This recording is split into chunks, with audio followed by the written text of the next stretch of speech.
Cadê meu marido, gente? Perdi o marido. Tá lá com o meu. Karina. Carol, Denise, me chamou de todo mundo, menos de Karina. Ele? Quem? Não, eu.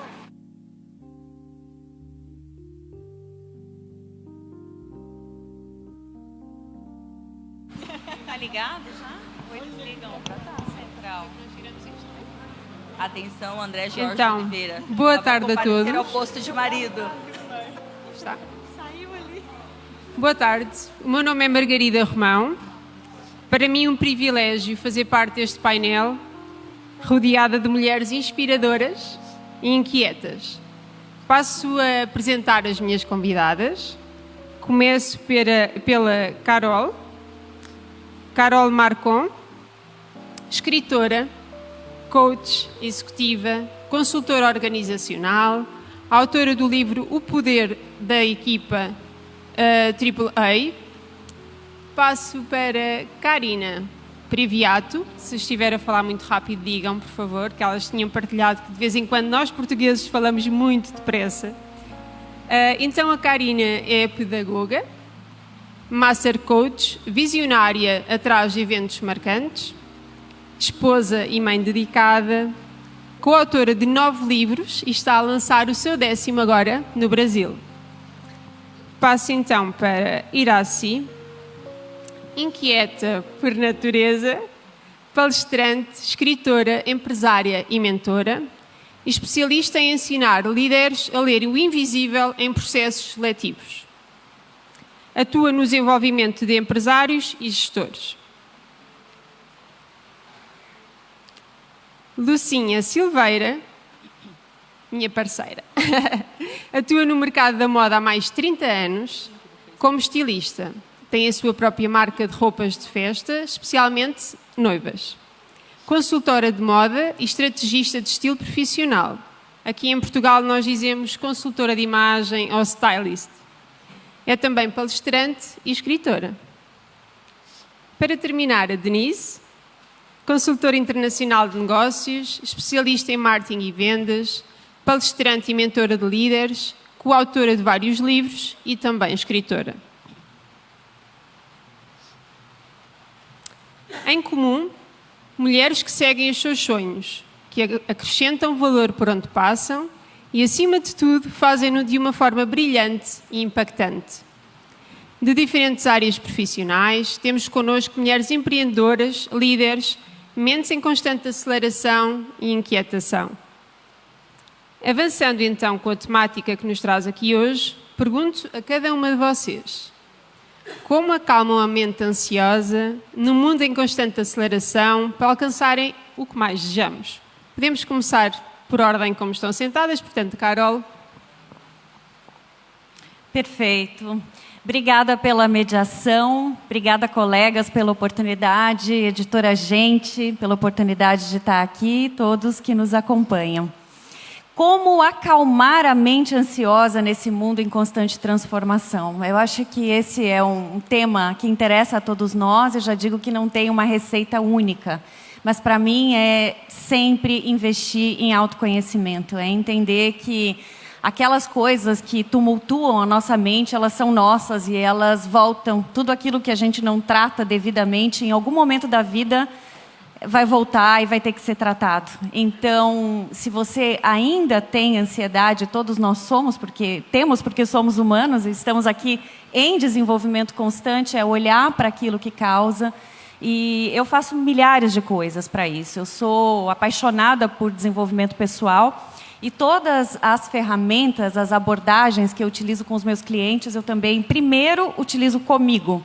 Então, a gente pode falar muito em meditação, a gente pode falar muito em várias ferramentas de autocuidado, de reflexão, se você for uma pessoa mais introspectiva, ou de liberação de energia, se você for uma pessoa mais extrovertida, mais para fora. Mas o mais importante é o que está gerando isso dentro de você, acolher esse sentimento, esse lugar e entender que enquanto você não se tratar, eu trabalho muito com líderes, com grandes líderes, empresários. Eu digo, primeiro lidere a si, para depois querer liderar a outros. Então, acho que essas ferramentas elas estão todas à disposição. Experimente o que funciona com você. e trate a causa da ansiedade. No livro, capítulo 8, que é o último capítulo do nosso livro, o poder das equipes AAA, eu diria aqui em Portugal, times AAA para os brasileiros, Paul e eu abordamos várias práticas, né, de inteligência emocional, e que são todas muito conhecidas. A questão é experimente o que faz sentido para você. Olá, pessoal, boa tarde. Eu sou Karina Previato. É um prazer estar aqui, né? Uma querida, né? Conheci ela agora pessoalmente. Muito feliz de estar aqui com todas as minhas amigas aqui também. E um prazer, né? A convite da editora Gente estar nesse evento aqui em Fólio. Vamos lá. Falar da Karina antiga, eu falaria daquela Karina que, no meio de uma inquietação, de uma ansiedade, surtava com tudo, né? Então, uma Karina que muitas mulheres se identificam. Eu tenho clientes que se identificam com essa Karina antiga. E hoje eu ensino elas a ter essa calma, respira, vamos, que pode ser melhor, pode ser diferente. Então, levar essa correlação, né, daquilo que pode ser o ideal hoje.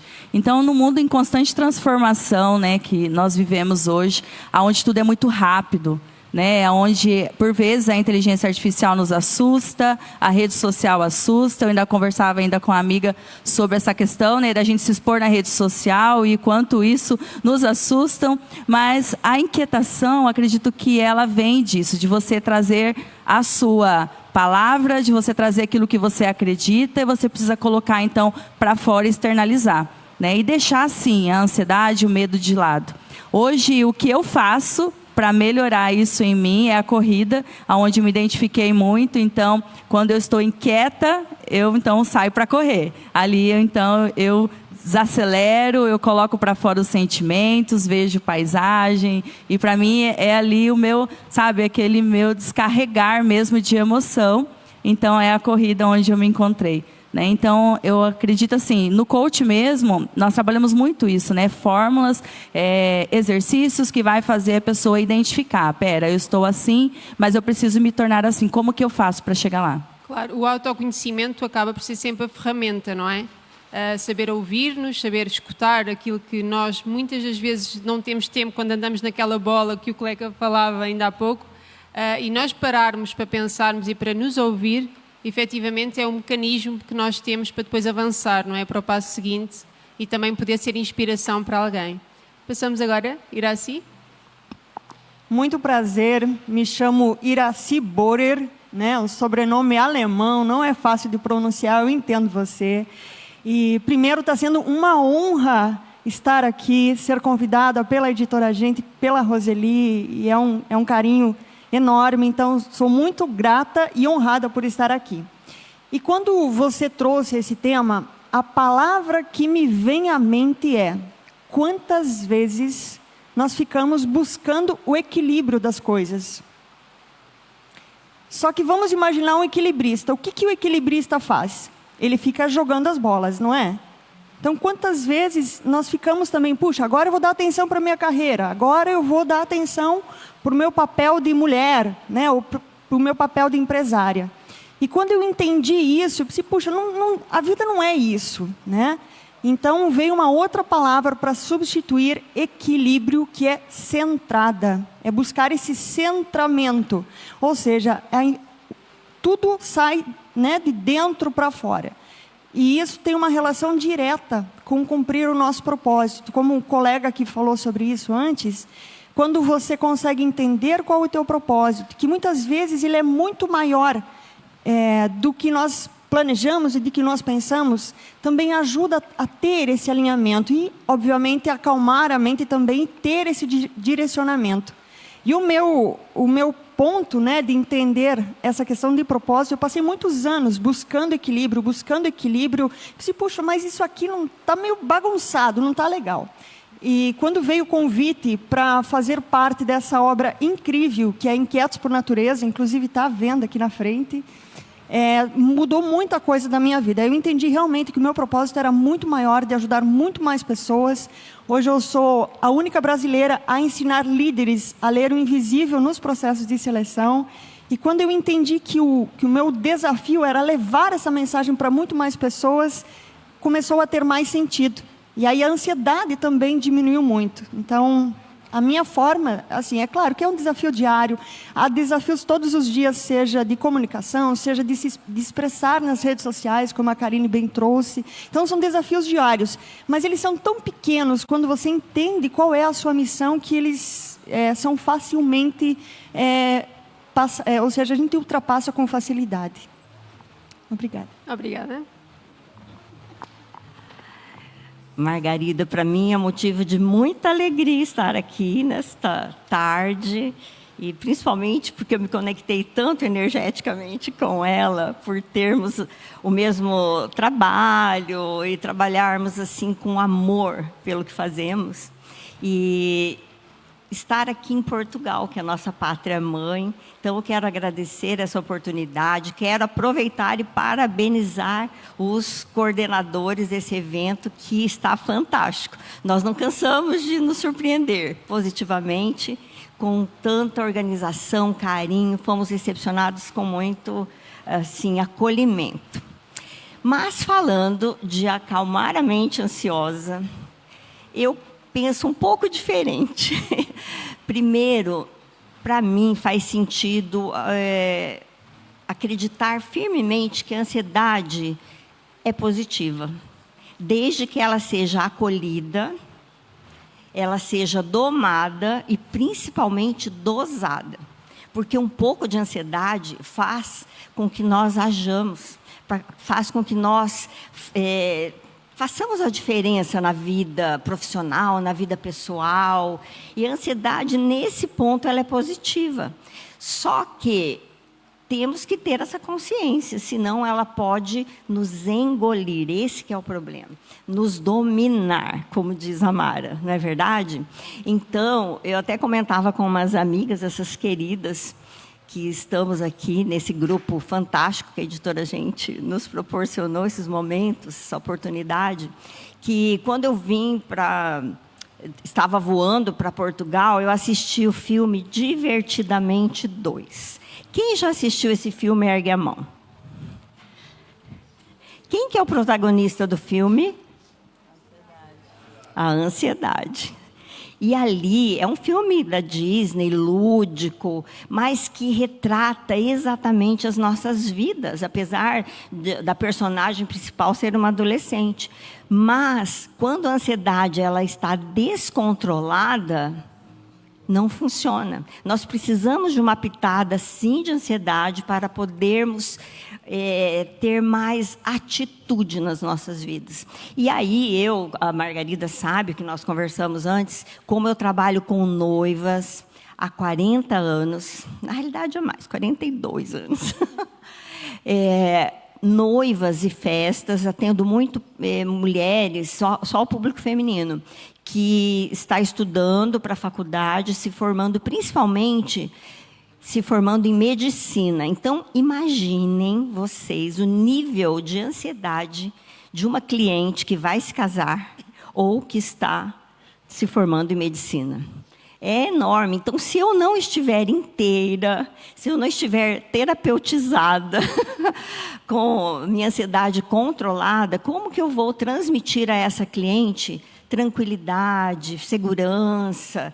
Porque tem que ser leve. Inclusive, eu mostrava para a Margarida antes, neste livro que a Editora Gente lançou, Eu Disse Sim e Agora, eu coloquei... eu tenho um capítulo, eu coordenei esse livro e escrevi um capítulo. E aí, deixa eu até ler aqui na íntegra. Uma das maiores dores da noiva. O que elas dizem?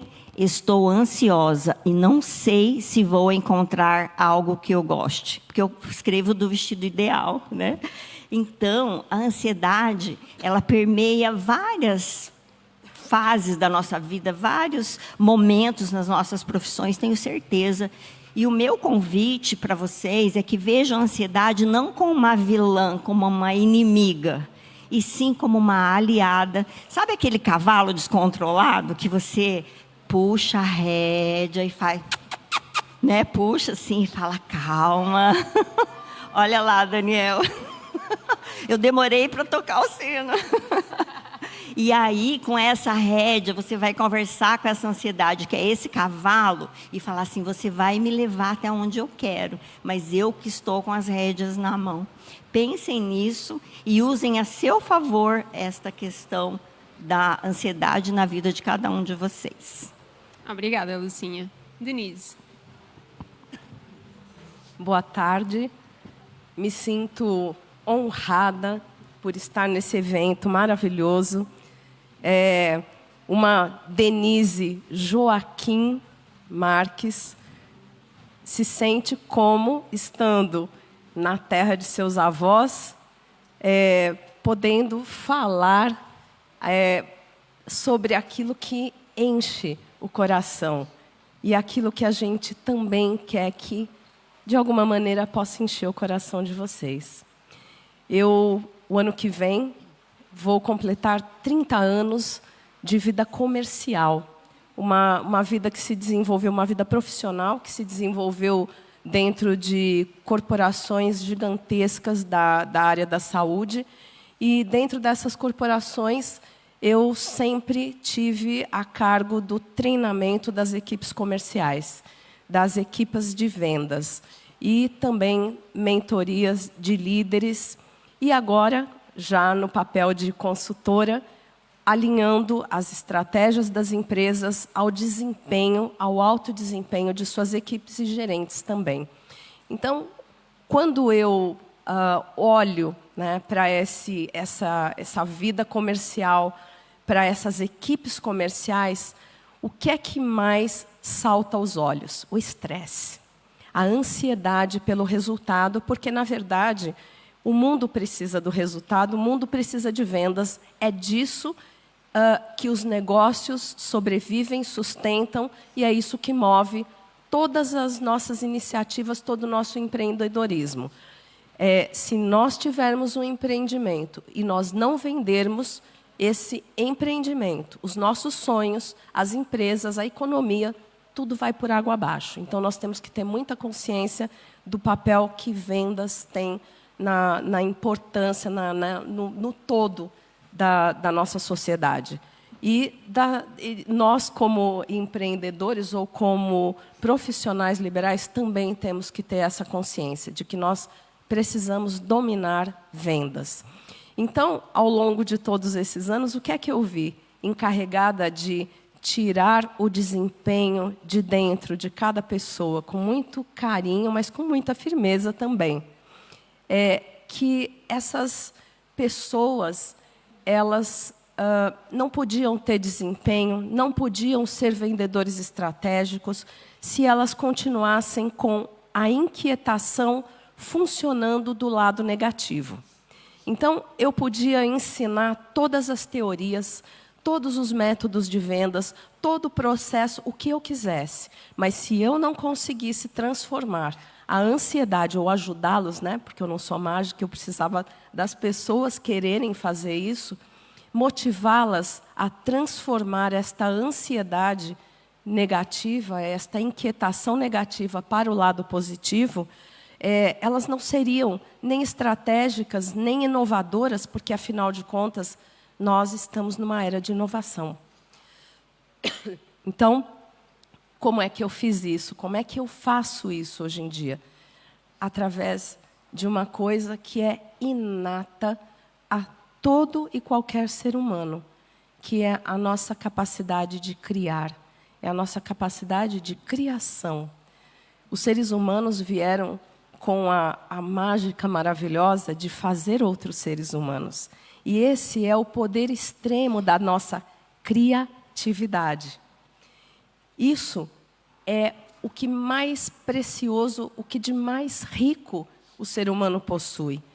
Essa capacidade de transformar as nossas inquietações, que eu concordo com a Lucinha, tem o seu aspecto positivo e necessário, para que nós possamos gerar ideias, para que nós possamos gerar a inovação. Nós estamos nessa era, eu repito, uma era de transformação. E eu tenho uma frase, claro, como uma treinadora de alta performance, que não podia deixar de ser, que é: começa sempre comigo. É o nosso papel social, humano, individual na sociedade que constrói um todo. A minha equipe, ela olha para mim, até porque nós temos mecanismos, né, que a neurociência já desvendou do neurônio espelho, que ninguém se esqueça que todo e cada um de nós é um exemplo para o outro. Então, começa sempre comigo. O meu exemplo para a minha equipe, o meu exemplo para os meus amigos, para a minha família. E, dessa maneira, cada vez que eu coloco esta aceleração a favor desta criatividade, desta capacidade de inovar e de diferenciar, de ser diferente. Por isso é que eu sou coautora de uma obra que está em pré-venda, nós estamos começando agora, que é Os Foras da Curva. Construa resultados que falam por si. Não poderia ser diferente falar de alta performance, que não é resultado, é o como a gente chega lá, né? Então, eu realmente quero deixar aqui esse convite. Descubram ou transformem a vossa inquietação em poder criativo. Dessa maneira, a gente constrói tudo ao redor de uma maneira muito diferente e positiva. Obrigada, Denise. Podemos dizer que a inquietação pode ser também libertadora, não é? Há que saber depois o equilíbrio e dosear isso de forma a podermos posicionar-nos, de forma a conseguirmos também encontrar o nosso caminho. Cada ser humano age de forma diferente aos estímulos, precisamos nos escutar do autoconhecimento para avançarmos com o nosso propósito de forma clara. Quais os principais desafios enquanto mulher nos seus múltiplos papéis nesta viagem em busca da realização dos vossos sonhos? Esta questão estará direcionada para a Karina e também para a Lucinha. Podemos falar um pouco também de autoconhecimento, do autocuidado, e juntando estas temáticas também à forma como nós, enquanto mulheres, enquanto mães, temos que este jogo que tem que ser feito, não é, para chegarmos a todo lado e não falharmos em nenhum deles, não é? Isso é verdade. Bom, a mulher ela assumiu ao longo dos anos um papel assim muito peculiar, né? E assim, ela quis abraçar o mundo, vamos colocar assim. Nós aqui mulheres abraçamos o mundo. Só que somos mulheres, né? Temos a nossa feminilidade, nós temos as nossas debilidades. Então é preciso que a mulher se veja assim também. Então, eu costumo falar que às vezes as pessoas falam assim, cara, como você dá conta? Diz. Eu falei assim, quem disse que eu dou? A gente surta um pouco, né? E tá tudo bem. Mas às vezes a mulher só precisa de um abraço, só precisa ser ouvida, só precisa, sabe, realmente alguém, ou um companheiro, ou até um filho, né, que fala assim, mãe, como foi seu dia, né? Ou ajude em algumas coisas que vai fazer com que seja mais leve. Então, eu acredito que, a partir do momento que a mulher ela precisa assumir o papel também, que ela precisa de ajuda, vai se tornar mais leve. Porque a gente está num mundo onde a gente abraça tudo, e a mulher tem sabe, essa questão realmente de abraçar, de correr atrás, de fazer isso acontecer. Tá? Igual tem uns memes, né? Até uma lâmpada para trocar, eu pedi para o marido, deu 2 minutos, eu vou lá trocar, não vou esperar ele fazer. Então, eu acho que a mulher tem que voltar a ser a mulher, ocupar o papel dela, né, para trazer realmente mais calmaria para ela. Porque a gente, às vezes, pega fardos e sobrecarrega de algo que não precisa, que poderia ser mais leve, né? Aqui nós estamos com muitas mulheres, e quem está assistindo também, com certeza, está perto de alguma mulher. Dá um abraço nessa mulher que está do seu lado, vai. Dá um abraço nela. Às vezes ela só precisa disso. Olha que gostoso. Ela só precisa de um abraço, só precisa ser ouvida. Né? Como é bom, às vezes, a gente tá ali num dia cansativo, estressado, e aí chega alguém e fala para você, vem cá, me dá um abraço. Né? Então, às vezes, a mulher só precisa disso, desse momento. Né? E eu quero falar para vocês, mulheres, que vocês não vão dar conta de tudo. Não vai dar conta. Tira essa questão de ser perfeita. Não vai dar conta de tudo. Sabe? Então, assim, a partir do momento que você deixa isso se tornar mais leve, você acaba vivendo muito melhor. Se você tira muitos pesos que você não precisa carregar. Você tem que compartilhar, sim, tudo aquilo que você faz para que se torne mais leve. Então, isso é importante, fazer com que se torne algo mais prazeroso, né? A vida tem que ser mais prazerosa. Eu tenho conhecidas próximas que passaram por debilidade de saúde. E ano passado também eu passei uma debilidade de saúde. E é a hora que a gente para e fala assim, caramba, o que eu fiz? O que eu vivi? Né? Não tem aquela... Passa aquele flashback, né? Meu Deus, né? Poderia ter feito mais, ter viajado mais, ter feito mais. Então, eu quero que você reflita agora. Agora, nesse momento. Você está aqui agora. O que você pode fazer melhor agora? Sabe? Para o dia hoje acabar bem. É tomar um bom vinho? É comer uma boa comida? O que eu posso fazer agora? Entende? Porque o mundo é agora. Amanhã a gente não sabe. Entende? É agora. Então, a partir do momento que a mulher entende que ela tem que viver agora, ser feliz agora, se sentir bem agora, se vestir bem agora, cuidar do seu posicionamento, da sua imagem, para se sentir bem, feliz, as coisas não fluem muito melhor, né? E eu sei e convivo com mulheres que têm essa dificuldade. Muita dificuldade. Falar assim, nossa, mas eu queria ser que nem você, mas é o começo. É um pouco a cada dia. Não vai ser perfeito. Eu falava ainda para ela que quando eu colocava um vídeo assim no Instagram, eu ficava, ai meu Deus, tal coisa, ai, tô bochechuda, ai, a roupa não caiu bem, não sei o que, toda aquela coisa. A partir do momento que eu parei de me importar com detalhes e sim com o conteúdo do que eu estava falando, as coisas mudaram. A embalagem, ela é importante, mas muito mais do que a embalagem é aquilo que você agrega na vida das pessoas. Eu costumo falar assim, qual é a marca que você quer deixar? Por onde você passar? É um papel que cai no chão que você pega, é alguém que você cumprimenta, que você fala, né, que se você conversa com educação, que marca você quer deixar? Né? Então, assim, o mundo é muito passageiro, então a gente tem que saber lidar. E lidar, igual você falou sobre a mulher, né, com tantos afazeres, com tantas vertentes, né? Uma hora mãe, outra hora esposa, outra hora empresária, e a gente quer abraçar o mundo. Acho que realmente é fazer igual Paulo Vieira nos ensina muito bem, né, onde tem, né, a roda da vida e a gente destina uma energia um pouco para cada coisa e aí a roda roda, né? Então, a partir do momento que a gente entender que a nossa roda precisa rodar, ter equilíbrio em todas as áreas da nossa vida, tudo vai fluir, vai se tornar mais leve, né, e vai ser muito mais prazeroso. Obrigada. Nós só temos medo do julgamento, não é? Porque o julgamento é algo que nos causa instabilidade. Então, nós só temos medo do julgamento quando nós não temos confiança naquilo que nós somos. Então, desde o momento que nós nos conhecemos, nós vamos deixar, tal como os vídeos, que deixaste de dar importância àquilo que era transmitido no outro, não é? O que é que os outros poderiam achar daquilo que viam, e daí a ser mais importante o conteúdo. Portanto, quando nós sabemos aquilo que nós somos enquanto pessoas, esse medo do julgamento fica para trás, não é? E acabamos por passar de medo para inspiração, e por isso hoje estão aqui, não é? Porque são inspiradoras. Vamos seguir então. Lucinha. Eu até esqueci a pergunta, mas tem a ver com desafios. Mas eu volto lá. Desafios. Quais os principais desafios enquanto mulher nos seus múltiplos papéis nesta viagem em busca da realização dos seus sonhos? E quando falo em múltiplos, se vocês conhecerem um pouquinho melhor a minha vida, vocês vão ver que eu tenho múltiplos afazeres, tenho várias atividades profissionais, tenho 2 filhos casados, já tenho netos.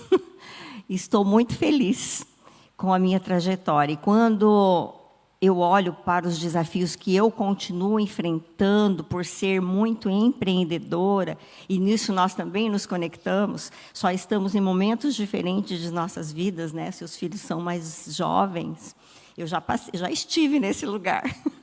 E eu posso te dizer que, para quem ainda está nesse momento com filhos menores, acreditem nos sonhos de vocês. Negociem com o seu cônjuge, com o seu parceiro. Como diz a Mara, nem sempre nós temos parceiro. Vai ter que negociar, então, com a família, com o seu suporte, que ajuda você a cuidar das crianças. Se você deseja prosseguir na sua trajetória rumo à realização dos seus sonhos. Por que eu digo isso? Hoje, eu sou uma mulher madura E quando eu olho no retrovisor da minha vida, até abro um parênteses para falar. Abro um parênteses para falar de vida, porque as pessoas me perguntam assim, Lucinha, como você consegue equilibrar os pratos, vida profissional, vida pessoal, vida espiritual? Para mim, tá, gente, tudo é vida. É uma coisa só, não tem nada separado. Muitas vezes eu estou no trabalho, na minha vida profissional, exercendo a minha espiritualidade, aí vai. Nós temos que ser uma coisa só. E fechando parênteses, né? Quando eu olho para trás na minha vida, eu não me arrependo. Eu sou uma pessoa que eu viajo muito profissionalmente, em feiras de moda, pelo mundo afora, e sempre foi assim, por isso que eu cheguei onde cheguei, me considero feliz profissionalmente, bem-sucedida. E eu não vou mentir para vocês, eu fui cobrada. Eu tive muitas vezes culpa, principalmente quando os filhos estavam na adolescência. Porque antes, eu sempre acreditei muito em tempos de qualidade com os filhos. Então, eles eram nutridos com o meu amor. Mas, na adolescência, tudo vira do avesso. E eu fui muito cobrada. E algo me dizia dentro do meu coração, porque eu acredito muito que as pessoas têm que se amar e serem felizes. E eu sempre fiz tudo com o maior amor do mundo. E eu pensava assim, quando eles tiverem seus filhos, eles vão me entender. E hoje, olha só, isso que eu quero deixar aqui de lição, se servir de inspiração para vocês. Hoje eles me agradecem. Vocês acreditam? Porque são pais de família e eles falam assim, mãe, a sua ausência, muitas vezes, que antes eu não entendia, me tornou um homem forte, um homem preparado para a vida, um homem empreendedor. E a minha filha diz a mesma coisa, hoje ela mora em Londres, ela é super bem resolvida. Então, aquele chicotinho que as mães usam, né? Ai, eu sou ausente, eu estou aqui em Portugal, meu filho está lá com o pai, não é verdade? Tem pessoas que sabem o que eu estou falando. É necessário, você tem que compensar com amor, largar tudo e compensar essa criança, porque você está construindo um mundo melhor para ela também, quando o seu propósito é forte. Então, eu diria isso, os desafios continuarão tendo, né, as pedras no caminho existirão, mas quando você está firme no seu propósito e com habilidade emocional, você vai contornando algumas pedras e você chega onde você quer. Basta você querer administrar suas emoções e fazer tudo com muito amor, né? Que a gente conversava sobre isso.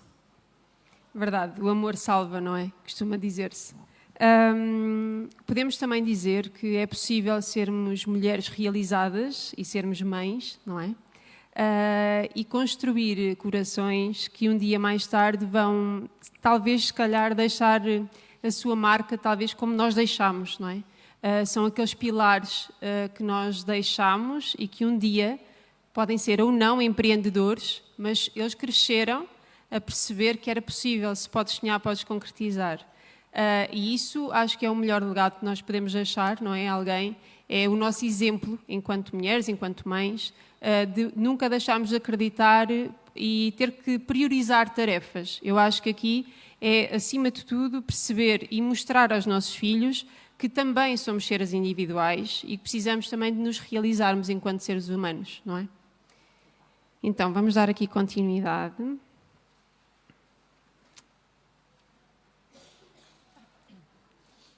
Falando um bocadinho, e a Karina já desenvolveu um bocadinho da questão seguinte, que tem a ver com a realidade atual enquanto mulheres. Esta evolução e esta afirmação do papel da mulher no mundo empresarial, e todas vocês passam um bocadinho também por isso, como se sentem, dado que, por exemplo, aqui nós somos a maioria, não é? Em termos de posicionamento, e esta questão pode ser colocada à Denise, e também à Iraci. Em termos de posicionamento, como é que vocês sentem? Cada vez mais a mulher tem este papel de afirmação, mas ainda assim nem sempre é visto pelos homens dessa dimensão, não é? Bom, essa pergunta me faz pensar em duas possibilidades, né? Quantas vezes nós, mulheres, deixamos o nosso sonho... filho, daqui a pouco, peraí, eu tenho que focar na minha carreira, eu tenho que focar no meu negócio. Quantas vezes a gente deixa os nossos sonhos para depois? Mas chega uma hora, que, como eu falo sempre, chega uma hora que a conta chega, né? E às vezes é tarde demais, né? Para ter um filho, enfim, constituir uma família. Então, muitas vezes, o preço que se paga nessa briga, nessa luta para ocupar um espaço no mercado de trabalho é um preço que não é leve, né? Então tem um preço que se paga. E eu entendi isso não faz muito tempo, né? Eu sempre desejei ser mãe, fui deixando esse sonho sempre para depois, né? E, enfim, agora eu acho que já não cabe mais essa vida, não sei, enfim. Eu espero que sim. Mas tudo se paga um preço. Faria diferente? Faria. Por quê? Eu acho que quando eu falava no início da minha fala, a palavra equilíbrio, né, quando você encontra um propósito de vida, você precisa estar em harmonia com todas as áreas da sua vida. Eu acho que a Lucinha trouxe muito isso, essa mensagem, né, de ter o lado emocional, a saúde, né? Porque hoje é uma cobrança danada, como a Carol também trouxe, assim, porque eu tenho que ser magra, os padrões de beleza, né? Ou seja, há uma cobrança muito forte da sociedade. E aí eu venho no papel de eu empresária, né? Eu enquanto profissional. E muitas vezes nós deixamos o nosso esposo, o nosso companheiro, puxa, deixa ele em ascensão, depois eu faço o meu caminho. Mas, muitas vezes, o nosso coração ele pede outra coisa, né? Então, percorrer esse caminho para o sucesso, ele tem alguns percalços, né? É um caminho que as mulheres, né, que passaram pelo mercado que já há algum tempo, né, tem essa luta. Mas o meu convite para nós, mulheres, assim, é que vamos parar de brigar, né? Os homens têm um papel importantíssimo na área, né, no mercado de trabalho, assim como nós temos o nosso. Então, cada um tem as suas habilidades, as suas competências. E eu trabalho com recrutamento e seleção há 20 anos. Então, o mercado, eu vejo com muita clareza, onde há mulheres líderes, depois a Carol pode me ajudar nisso também, você percebe uma liderança mais humanizada, uma liderança mais empática. E aí impacta diretamente num outro ponto que eu me deparo cotidianamente, que é a rotatividade. Então, quando nós pensamos que haverá um aumento de rotatividade de 30% a 40%, aí você imagina, o perfil da liderança precisa ser repensado. E líderes mais humanos, mais empáticos, não é carismáticos a palavra, me fugiu agora, mas na falta de outra eu vou usar essa. Ou seja, líderes mais acolhedoras, que olham não só o lado profissional, as habilidades técnicas, mas, mais do que tudo, olham como esse profissional pode crescer com a minha empresa. Isso, me perdoem os homens aqui presentes, mas acho que é uma habilidade nossa muito forte. Se não é a principal, é uma delas, né? Então, nós passamos por uma mudança muito grande e aí você vai me perguntar, Iraci, como será o futuro, né? Eu acho que o futuro, para nós mulheres, é estarmos mais centradas, é encontrar esses... Eu uso a palavra centramento, ou seja, que precisamos estar conectadas com o nosso propósito. E não fazer porque eu quero cargo de gestão, eu quero ser líder, ou, enfim, que encontre o seu propósito, porque cada vez mais essa habilidade de gestão vai ser buscada pelas empresas, né? Mas encontrar algo que faça sentido para você, e não só o fazer por fazer.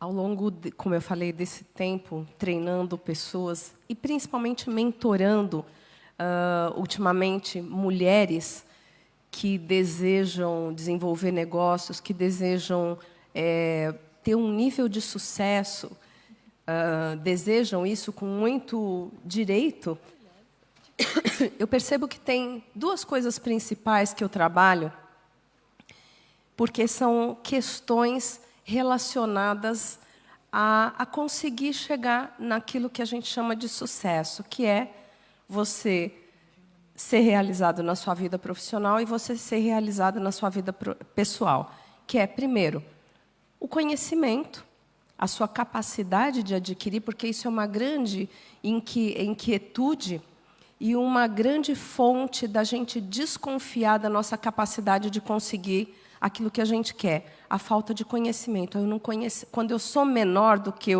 ou eu tenho menos conhecimento do que aquilo, daquele passo que eu quero dar, a gente se sente incapaz. Então, a primeira coisa é, vá buscar o conhecimento para você dar esse passo. Mas não se intimide quanto a esse passo. Porque a segunda coisa, e talvez a mais importante, é o não que cada um tem dentro da cabeça. E a mulher tem muitos nãos. A minha família, o meu companheiro, a minha mãe, como era o meu caso, eu não tive filhos, mas eu tive uma filha idosa para cuidar até bem pouco tempo. Então, muitas das coisas a gente vai deixando de lado para poder cuidar das outras pessoas. E a gente esquece de cuidar da pessoa principal da nossa vida, que somos nós. Porque nós somos a fonte da ação, do cuidado com o outro. Então, é primordial que a gente se cuide, que a gente se acolha também. E volte esse olhar para a nossa essência. Quando a gente está dentro de uma organização, isso ainda é mais importante. Porque nós temos que olhar para aqueles valores que são inegociáveis para a gente. Porque essa vida corporativa, essa vida de negócios, ela vai pedir para a mulher fazer infinitamente, fazer, e se provar, e se provar, e se provar.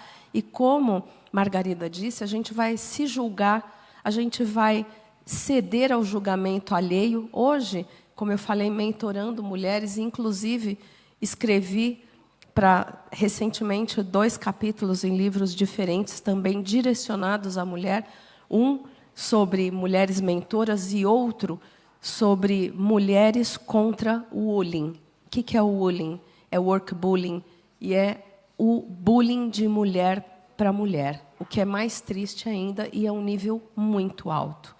Então, quando a gente olha isso e você entende que dentro de corporações existem mulheres que desmerecem outras mulheres, isso precisa ser combatido ferrenhamente, porque nós precisamos realmente nos irmanar como seres humanos, não só mulheres com mulheres, mas homens, mulheres. Por quê? Porque nenhuma sociedade pode se dar ao luxo de excluir quem quer que seja de sua mão de obra qualificada. Menos ainda a mulher, que tem essa capacidade criativa tão exacerbada. Então, esse posicionamento que nós precisamos ter, novamente vou ter que falar, começa comigo. Nós temos que olhar para esses valores inegociáveis e ter que entender o que é que a gente perde em ceder ao meio e o que é que a gente está ganhando e negociar períodos, como Lucinha disse, ter tratados muito claros conosco sobre o que é que sim e o que é que não. E o que é não, mas esse não é para aquilo que nos diminui. E a gente precisa combater o não que nos impede de avançar. Obrigada. Falando também um pouco de saúde mental, não é? Já que é também uma das temáticas do momento, falando da mente e das emoções, sentem que o perfeccionismo é o principal obstáculo à implementação de inteligência emocional? Aqui podemos desenvolver também um bocadinho falando de performance, não é? Carol. O perfeccionismo, ele puxa muito para a excelência, né? Tanto que é comum, eu não sei se aqui em Portugal, mas no Brasil é comum a gente ouvir em entrevistas de seleção, quando a gente pergunta para as pessoas qual é um defeito seu. É uma resposta clássica, eu sou perfeccionista. Por quê? Porque as pessoas acreditam que responder sobre perfeccionismo, de alguma maneira, fala bem de si. Né? Existia, até pouco tempo, essa noção muito arraigada de que é uma resposta aceitável para a alta performance, uma vez que significa que eu vou até o fim, que eu sou excelente no que eu faço, que eu não deixo passar nenhum detalhe, que eu me dedico ao máximo para entregar bem. O ponto do perfeccionismo é que isso, na verdade, esconde dois grandes medos. E as mulheres, sim, pesquisas demonstram isso, as mulheres são mais perfeccionistas do que os homens no trabalho. E isso nos impede de avançar muito em carreiras corporativas e em posições de liderança. Por quê? Porque a mulher, para ela se candidatar a uma posição de liderança, é muito comum, eu tenho várias coaches mulheres executivas, e quando surge uma posição de CEO, a mulher tende a dizer, mas eu ainda não estou pronta. Daqui a 2, 3 anos, talvez eu esteja pronta. E quando você vai olhar, ela tem 95% dos requisitos, mas ela ainda não está pronta. Quando você fala com um homem, em geral, com 70%, ele já, vamos que vamos. O resto eu vou aprender fazendo, mas eu estou pronto com 70%. Né? Quem normalmente vence essa corrida? O que vocês acham? Os homens, claro. Por quê? Porque tem muito mais autoconfiança e eles conseguem vender muito melhor aquilo que eles fazem. Então, o que eu estou falando para vocês é um dado de pesquisa, não é a minha opinião. Mas eu vejo isso também de maneira muito frequente. O que está por trás do perfeccionismo, gente, de qualquer pessoa, seja homem ou mulher? 2 grandes medos. De não ser boa o suficiente, então eu preciso me provar, eu preciso ouvir das pessoas, eu não posso errar. E o medo de não ser amado. Então, eu preciso de likes, eu preciso de elogio, eu preciso de aprovação social. Enquanto nós mulheres, não amadurecermos suficientemente, e eu falo isso realmente, é uma questão de amadurecimento psicológico, e dizer, eu já sou boa o suficiente, e se as pessoas não gostarem de mim hoje, e a gente, como líder, toma decisões impopulares, porque esse é o papel de um líder em muitas ocasiões. Eu já tive que passar por muitas decisões impopulares enquanto líder, que as pessoas olhavam e diziam, mas quem ela pensa que é? E eu pensava, daqui a 2, 3 anos eles vão entender. E acontecia, normalmente, mas eu tinha que segurar. Porque eles não iam me aplaudir naquele momento. Porque as decisões nem sempre são decisões agradáveis, confortáveis para as pessoas. Então, a gente precisa, enquanto mulher, ou enquanto perfeccionista, de qualquer gênero, primeiro se resolver, primeiro amadurecer e ter essa autoestima, esse amor próprio. Porque quando a gente tem amor próprio suficiente, você diz, tá bom, eu errei, mas puxa, o que eu aprendi? Então, se eu aprendi, eu estou no lucro. Amanhã eu vou fazer melhor. E assim a gente cresce. Quando a gente olha para a alta performance, gente, como é que isso aterrissa no mundo das empresas? Tem um case conhecido por todos nós aqui, que é a Microsoft. Microsoft é uma empresa que foi transformada pelo seu atual CEO, que está no cargo há 10 anos, que é o Satya Nadella. E o Satya Nadella, quando pegou a empresa, ela estava destruída em termos de cultura, porque existia uma rixa, uma competição interna gigantesca entre áreas da empresa que queriam ser melhor uma do que as outras, uma competição, um perfeccionismo, uma coisa bastante forte em termos de pressão. E com isso, o que fazia com que as pessoas tivessem? Uma mentalidade fixa. O que é uma mentalidade fixa? Eu não posso errar, eu sou o melhor, e aquele que estiver tentando competir comigo, Cláudio, vai perder. Então, essa ideia de ecossistema, completamente impossível. O que ele fez? Ele falou, a primeira coisa para a gente levantar a performance dos negócios é mudar a cultura.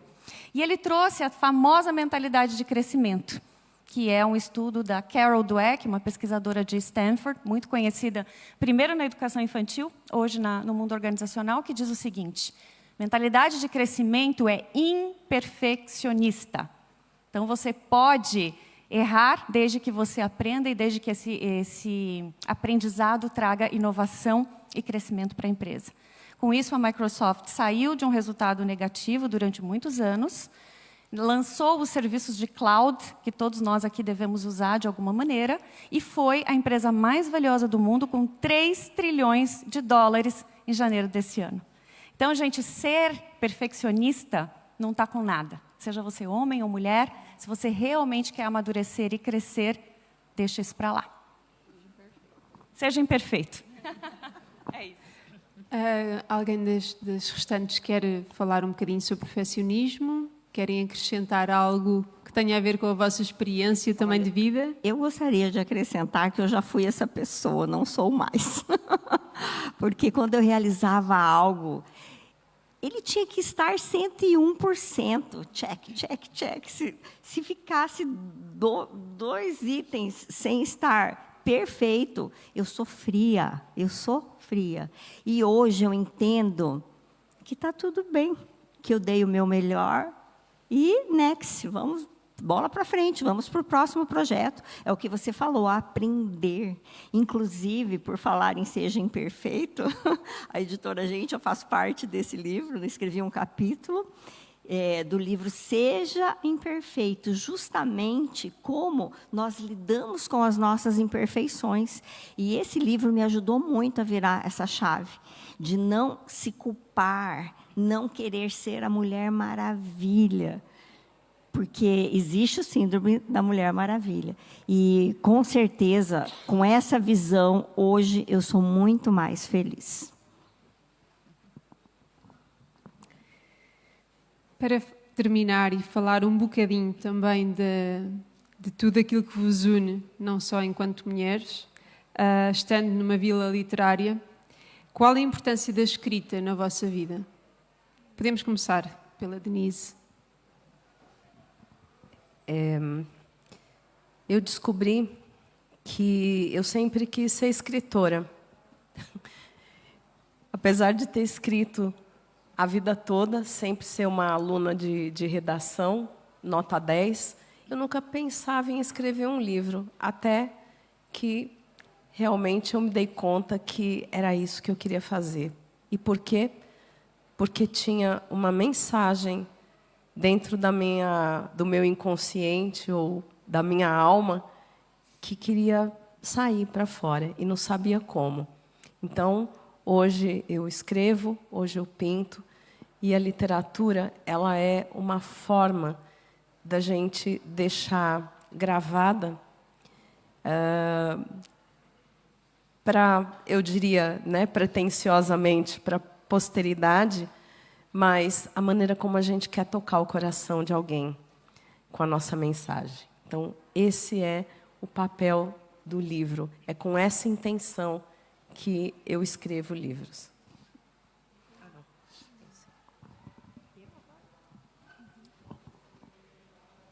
Bom, existe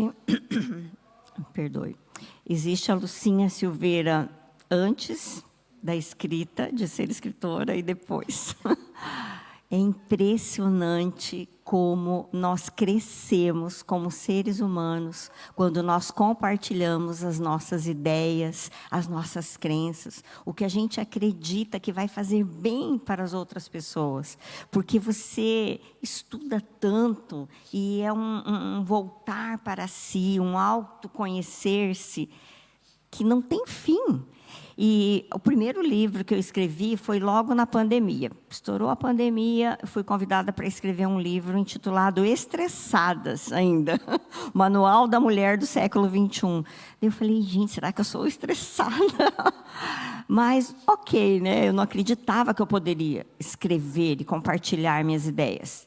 E eu adorei aquilo. Depois disso, conheci a editora Gente, uma editora que promove o autor, que investe no seu crescimento, na sua capacitação. Eu sou outra mulher hoje, eu aprendi inúmeras coisas. Eu posso dizer que hoje, depois de estar na editora Gente como uma das suas autoras best-sellers, com 3 livros, né, em coautoria, eu tenho uma caixa de ferramentas, Roseli, enorme.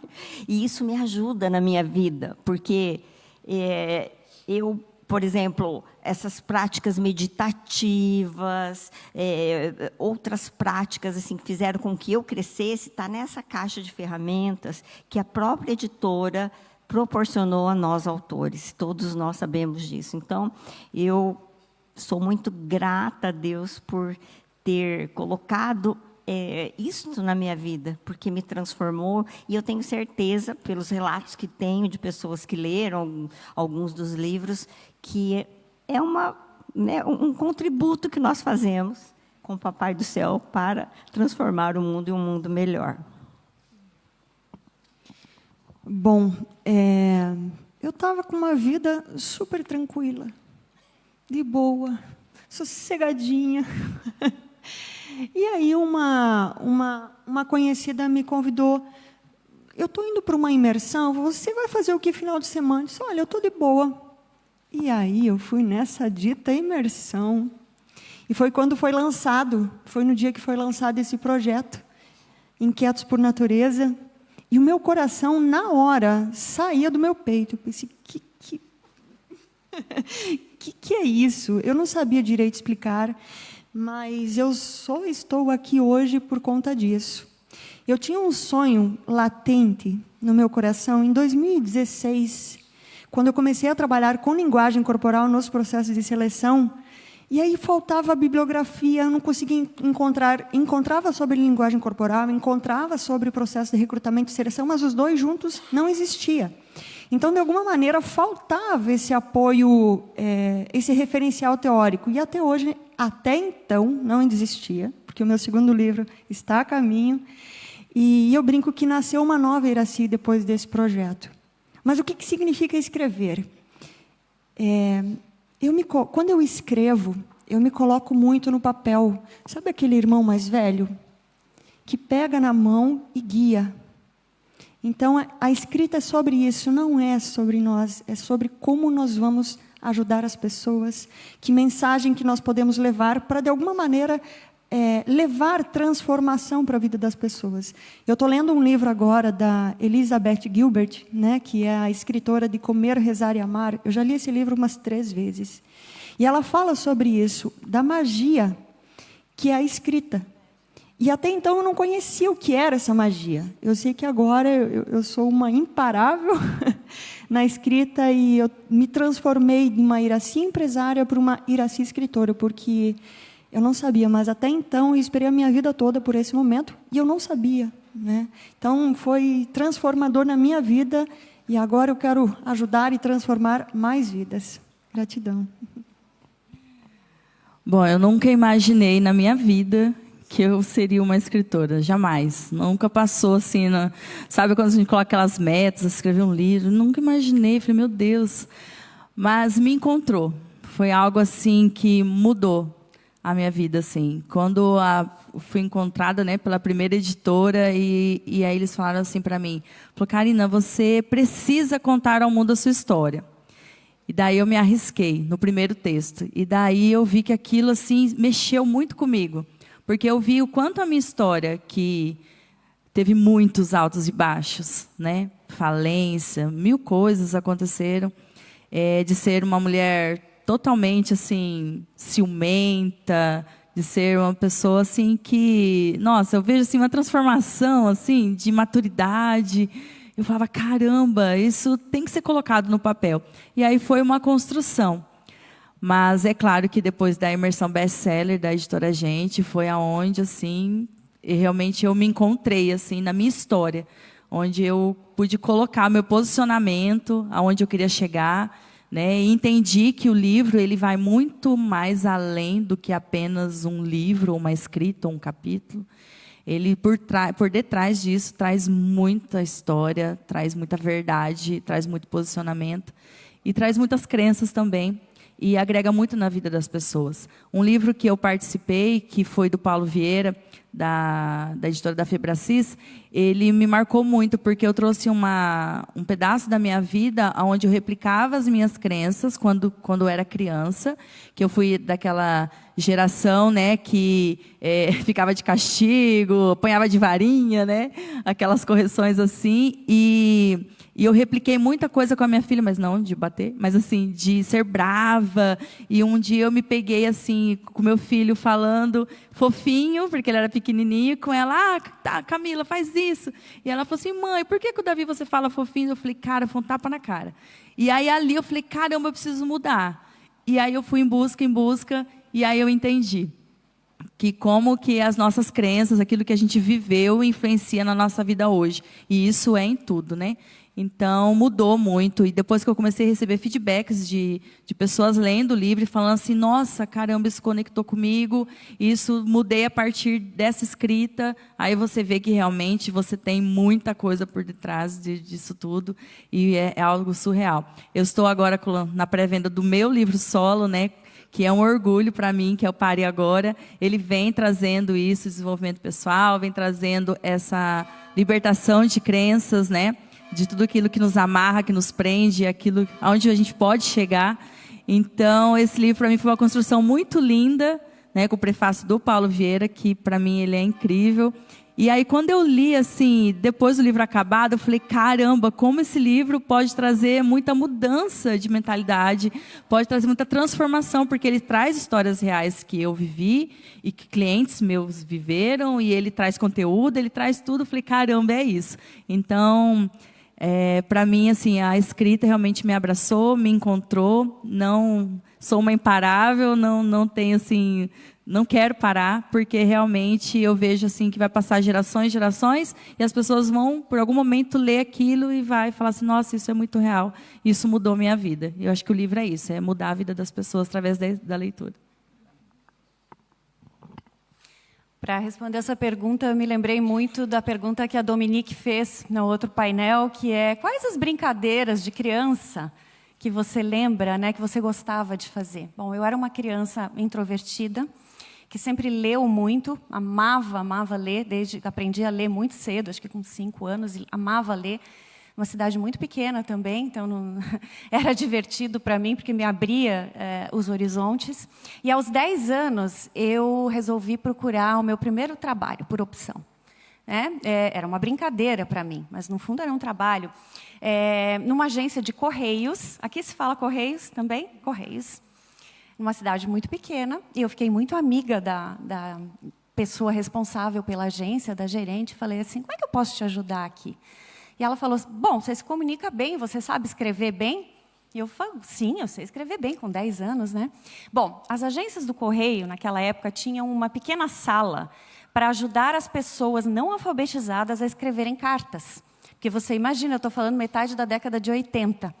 Que elas iam? Elas iam até os Correios e queriam escrever cartas para pessoas que estavam longe e alguém precisava ser o tradutor. E eu, Carolzinha, lá, 10 anos, né, fiz esse trabalho por 1 ano. Eu já tinha minha salinha, então chegavam, normalmente eram mulheres, senhoras, né, e vinham com as suas histórias e me diziam, olha, meu marido foi embora, tem uns 20 anos que ele foi embora para São Paulo e nunca mais voltou. E eu ajudava a escrever a carta, eu fazia perguntas. E eu me lembro de perguntar para elas, mas o que a senhora fez? Como que foi essa partida, né? Vocês brigaram? A senhora quer pedir desculpa? Né? Porque quem sabe ele responde. Então aquilo, de alguma forma, já tinha 2 indícios do que eu viria a ser. Primeiro, essa vontade de escutar as pessoas e dar algum tipo de conselho não solicitado, porque ninguém me perguntava, né, o que eu achava daquilo tudo, mas eu sempre dava um jeito de dar uma pitada lá de conselho e depois de escrever de uma maneira que a pessoa pudesse responder. E às vezes as respostas vinham. Então elas vinham, né, de tempos em tempos, e aí chegou alguma coisa para mim, eu levava para a salinha, a gente abria juntas e lia para essa pessoa. E era muito bonito de ver. Assim, eu tenho umas 3 lembranças de coisas que aconteceram, de filho que escreveu, marido, ex-marido que escreveu. E aquilo ficou em mim, obviamente, cresci, a vida passou, mas a escrita, eu acho que é uma forma, primeiro, da gente se aproximar das pessoas, da gente restabelecer contato, relacionamentos com as pessoas. Segundo, de organizar as nossas próprias ideias. E o ato de escrever um livro, né, Paul, nos ensinou muito isso. A gente ria conversando na hora de escrever e dizia, agora finalmente a gente entende o que a gente faz, né? Porque antes a gente fazia de uma maneira menos estruturada. À medida que você tem um método de trabalho e você sistematiza, fica muito mais fácil você entender onde o teu método funciona, talvez onde tem oportunidade de melhorar, e a gente cresce muito com esse processo. Então, para vocês que talvez estejam aqui pensando, puxa, será que eu posso escrever um livro? Será que vale a pena?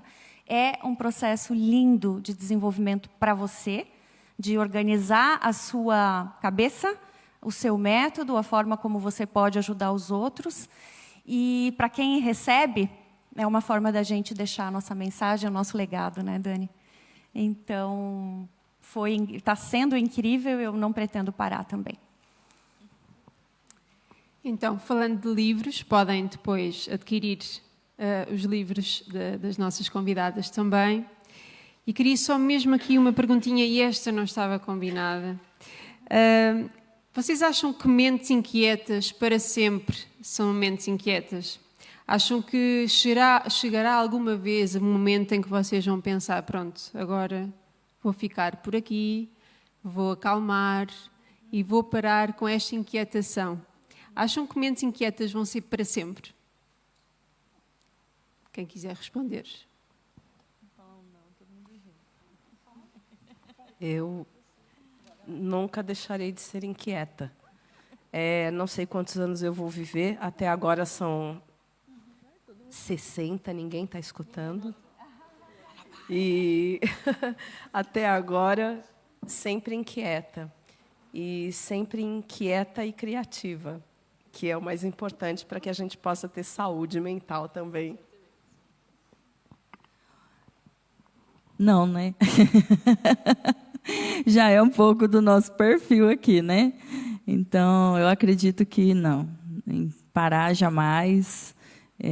Acho que a missão ela é muito maior, o propósito de tudo isso é muito maior, porque por detrás de tudo isso tem uma história, né, que precisa ser levada. Né? Eu vejo quando às vezes chega alguém que está desanimado e você fala, não desanima não. É assim, vai dar certo, uma palavra de encorajamento, né? Então acho que parar não é a resposta. Bom, eu compactuo, né? É impossível, né? Quando eu falo que quando o bichinho pica, tá ferrado.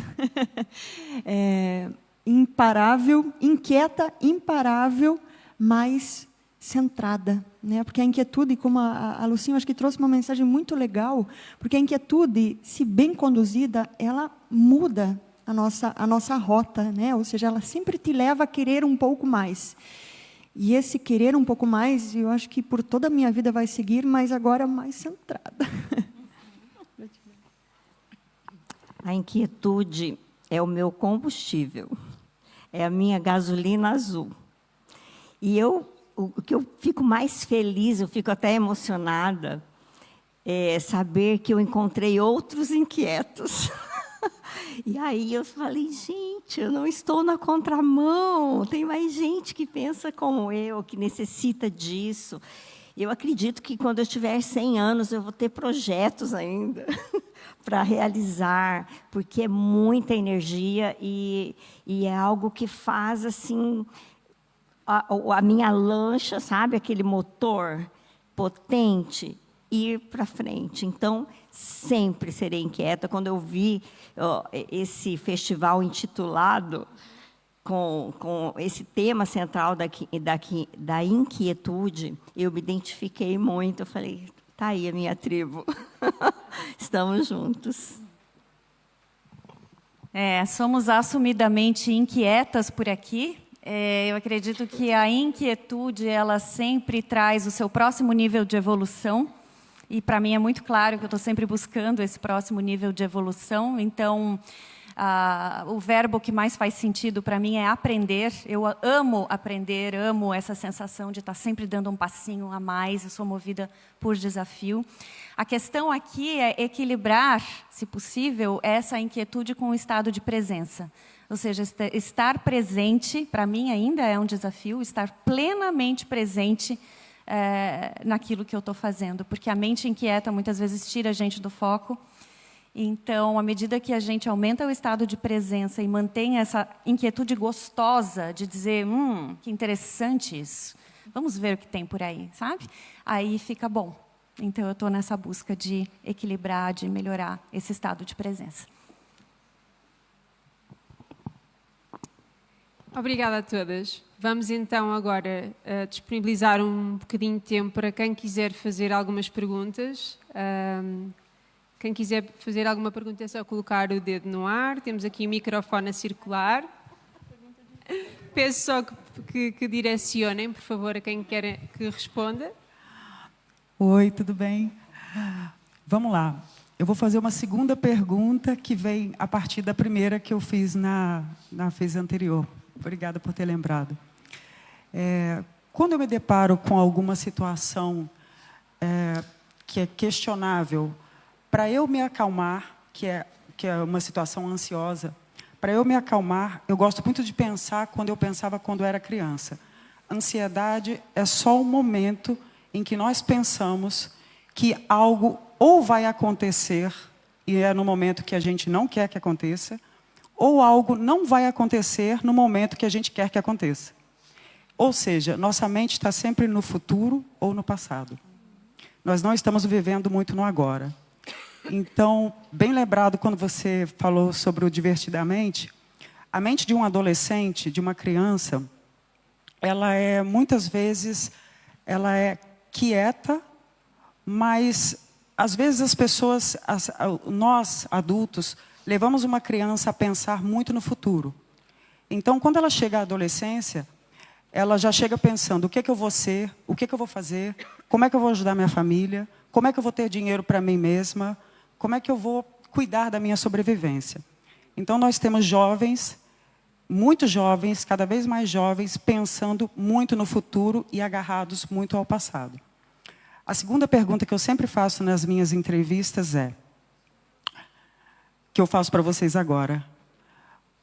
Qual foi o primeiro trabalho em que vocês ganharam dinheiro e o que vocês fizeram com esse dinheiro?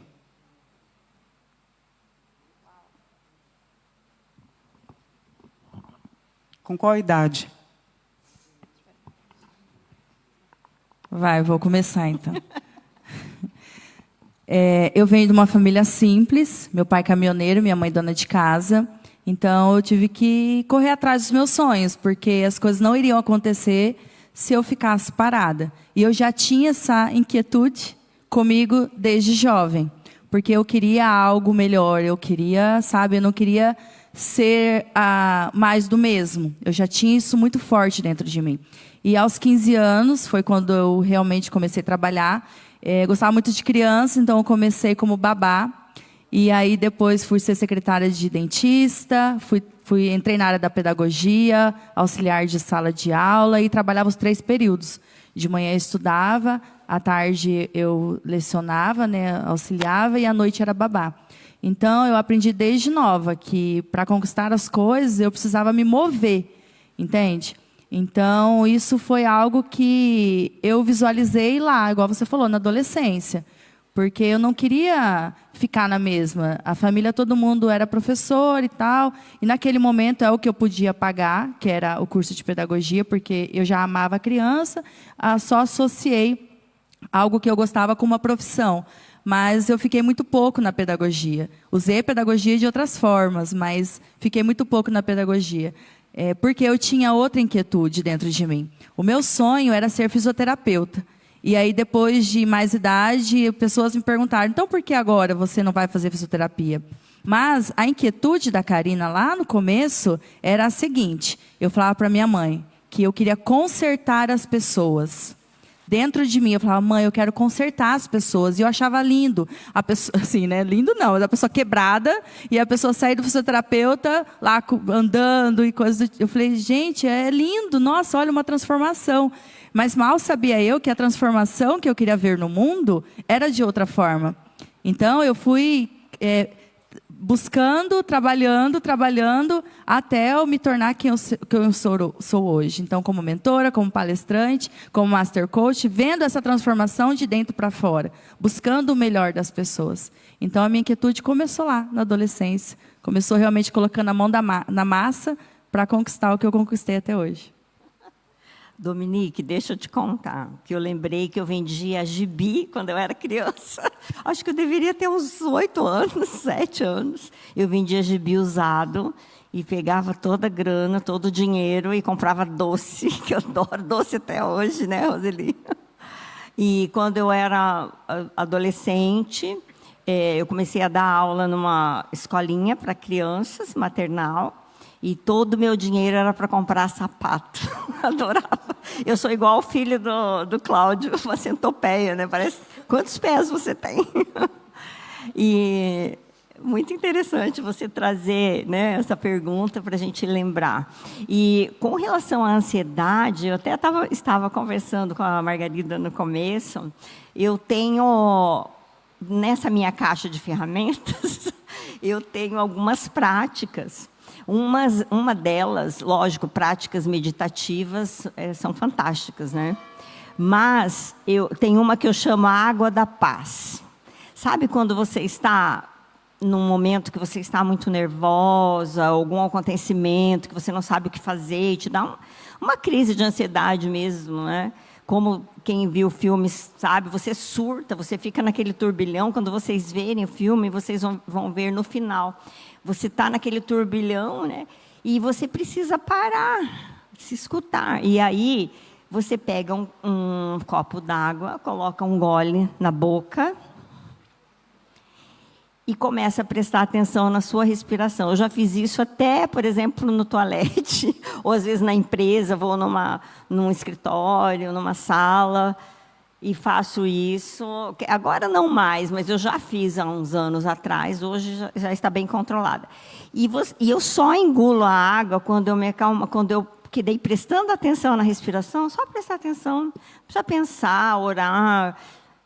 Presta atenção na respiração e não engole a água. Só vai engolir quando você estiver pronta. E, para mim, deu muito certo. É uma coisa que eu faço, assim, às vezes pode ser útil para alguém. Obrigada.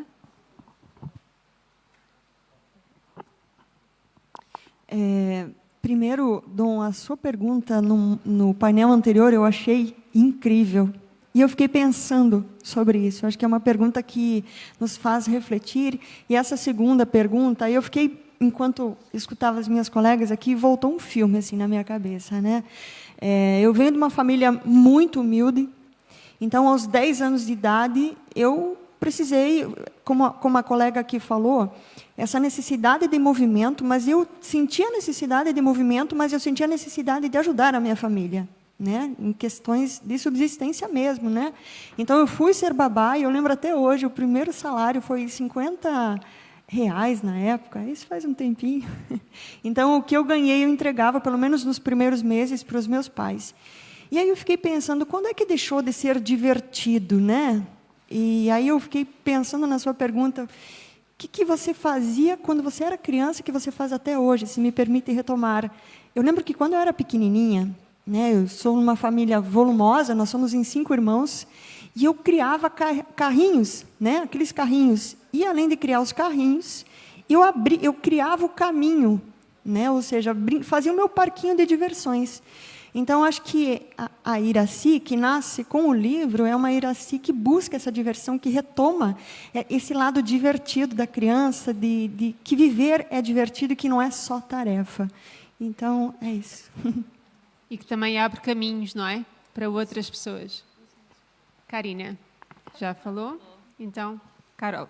Então, o primeiro dinheiro que eu ganhei e o que eu fiz com ele sempre foi destinado ao meu desenvolvimento pessoal. Não as questões de escola comuns, assim, porque isso eu tinha uma estrutura, mas qual é o meu próximo passo? Então, uma coisa que me marcou muito foi, eu sigo o Deepak Chopra, quem conhece, o médico indiano, há muitos anos que eu nem me lembro quantos, mas eu sempre tive vontade, né, de fazer algo com ele. E o primeiro dinheiro grande que eu ganhei, bônus, eu trabalhava numa empresa muito estruturada, ganhei um bônus muito bom, eu falei, eu vou conhecer o Deepak, é agora. E fui, e fiz uma primeira imersão, enfim, de uma semana, e depois voltamos 5 vezes, né, Pô? Virou uma coisa para a gente ir de tempos em tempos para aprofundar, para se reciclar. Então, isso para mim foi o que me marcou muito, porque eu lembro que eu dizia, é caro, mas eu trabalho para isso, porque você volta tão melhor. Então, sempre era para o meu desenvolvimento pessoal e continua sendo, até hoje. Sempre.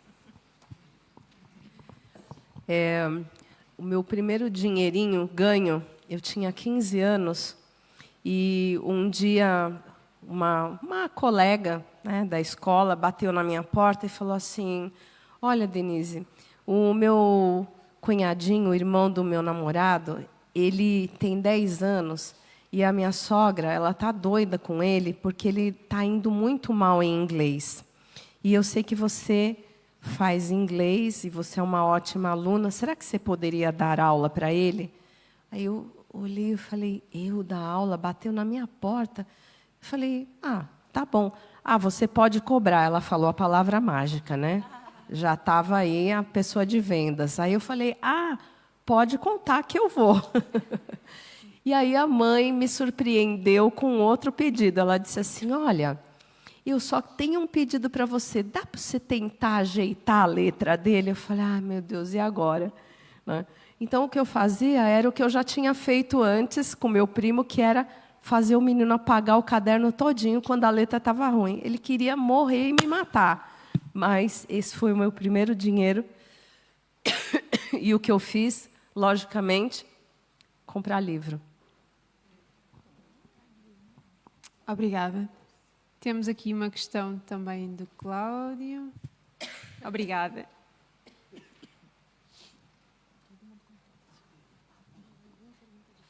Eita, para quem vai ser, hein? Lá vem bomba. Bem, em primeiro lugar, sim, parabenizar vocês. Assim, eu já conheço algumas um pouco mais. E se eu achava vocês gigantes, né? Imagina conhecendo essa inquietude toda. E, Denise, você falou o que eu, às vezes, penso em falar e não falo. Trabalhando com mulheres, a gente tem muitas mulheres, né, amor, também que trabalham com a gente. E eu vejo, às vezes, as mulheres têm um comportamento muito mais perigoso uma com a outra no ambiente de trabalho, perigoso mesmo, assim, de querer derrubar a outra, de tomar espaço. Não é só de guardar o local. E aí, assim, e você falou isso, muito obrigado por me poupar de ter que colocar isso na minha pergunta. Mas agora a minha pergunta é o seguinte: diante dessa situação, como lidar? Aí vocês podem escolher quem pode responder.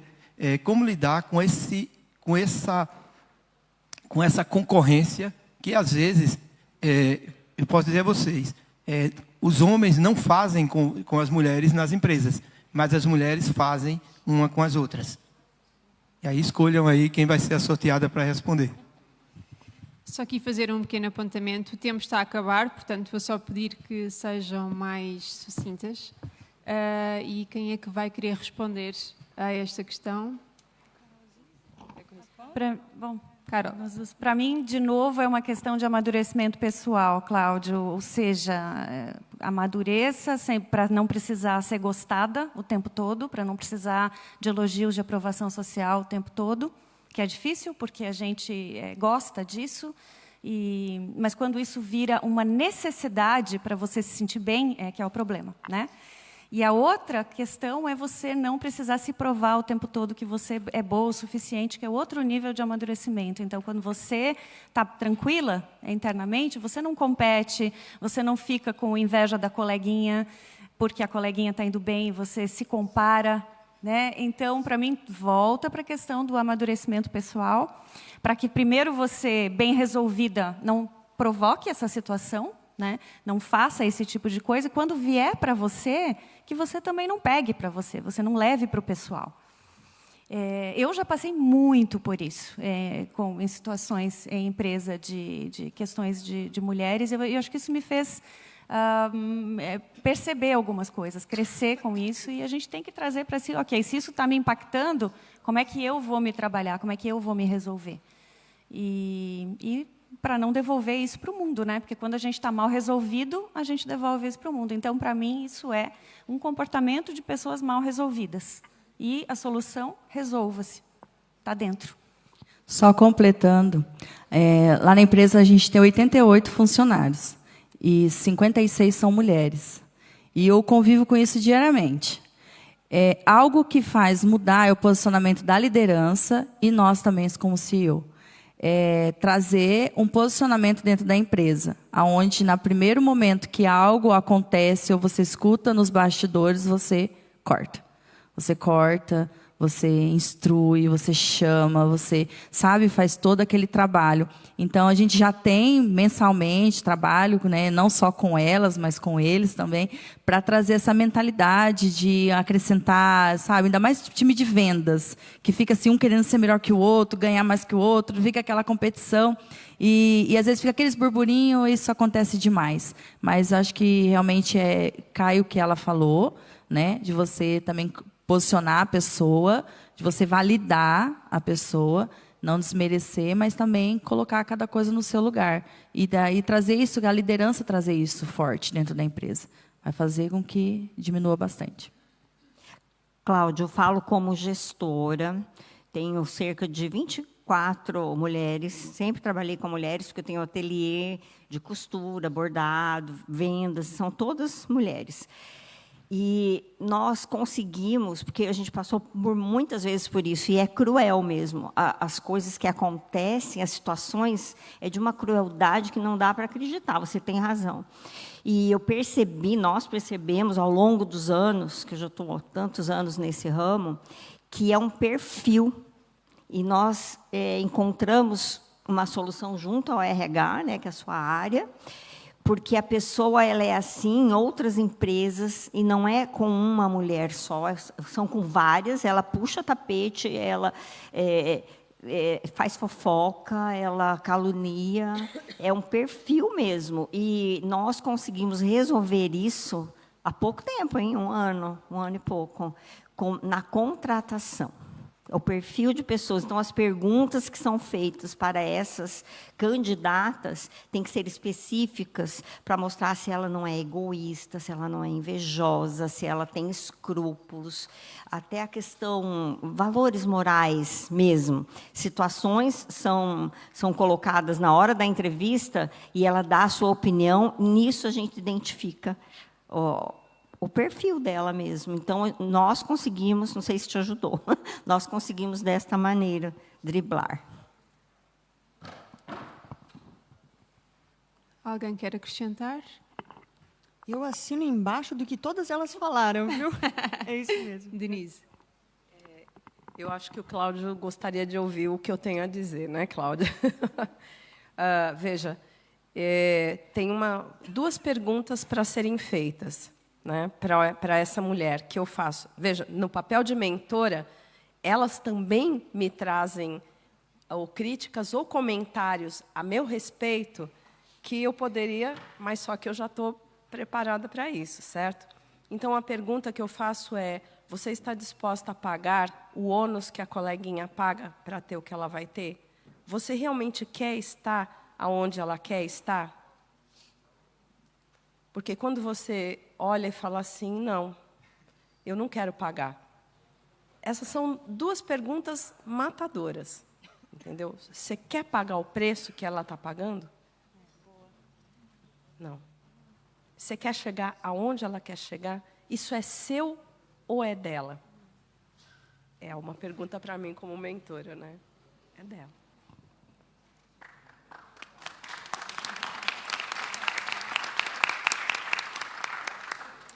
Então, vamos encerrar o nosso painel. Não posso deixar de agradecer. Senti-me portuguesa no Brasil e senti-me muito bem. Obrigada por todo o apoio e também pelo acolhimento.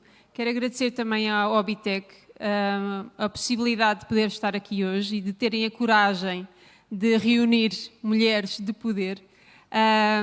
Ao David, ao Miguel, por fazerem acontecer este tipo de eventos que, com todas estas partilhas, só fizeram com que saiamos daqui mais ricas, não é, internamente. Quem quiser depois comprar os livros, estarão, mais uma vez, dizer que estão aqui alguns disponíveis e também podem entrar depois em contacto através das redes sociais. E em meu nome, agradeço mais uma vez poder estar aqui e partilhar este momento convosco. Obrigada pela vossa presença. Margarida,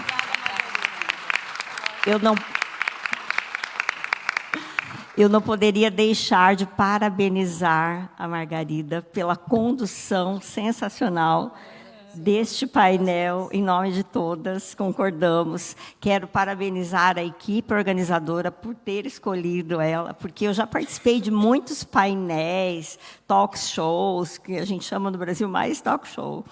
E, pela primeira vez, eu vi a dedicação dela. Eu não a conhecia pessoalmente, mas eu vi que ela já me seguia há algum tempo no Instagram. E assim ela fez com todas nós, porque ela queria estudar cada uma de nós, para formular os questionamentos que tivessem a ver com as nossas expertises, com o que nós poderíamos contribuir neste evento grandioso. E eu chego a estar arrepiada, assim, a dedicação dela, o alinhamento que ela fez hoje conosco, com cada um, o mimo que você nos presenteou. Então, parabéns, continue assim, fazendo tudo com muito amor. É visível isso. Obrigada a vocês.